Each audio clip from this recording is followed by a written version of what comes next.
Well, obviously, a very important step in literacy is getting to that point of reading.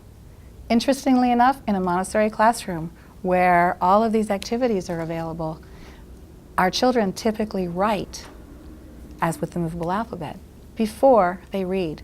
And in fact, we're not going to give a reading activity to a child in a Montessori classroom until we've actually seen that child spontaneously attempting to read. So when we see that spontaneous reading, we're going to offer a very special activity, sometimes called the phonetic object game, or the object game. In this box, I have a lot of lovely little objects, like this mop, or this bucket, or this eggplant, and several others, like a rabbit. And now, we're sort of reminding ourselves of that sound game that we used to play.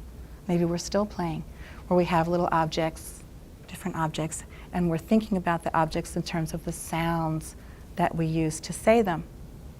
But now my game's going to change.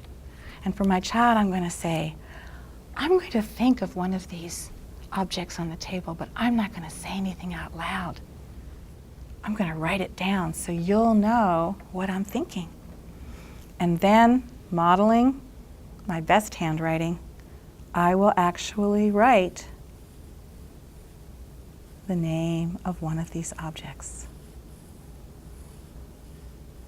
This is often a big surprise to a child who doesn't know he or she's a reader. But when I put this in front of that child and I say, what do you see? And the child recognizes, oh, I see Yeah, what else do you see? I see ah. And what else? P. Oh, you see all those sounds. Say them faster. Say them faster.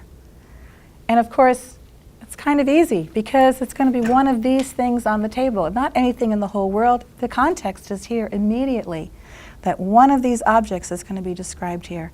And when this child's ready, when we've seen that spontaneous attempt to recognize sounds from the letters and put those sounds together based on the letters, all I have to do is just give that little bit of encouragement. Say the sounds a little faster.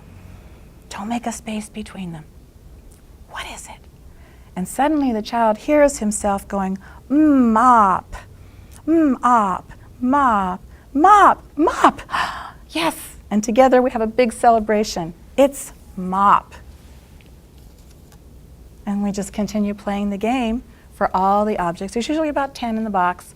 And by the time we get to that 10th object, the child's really gotten the idea, and we're actually able to say, you read it.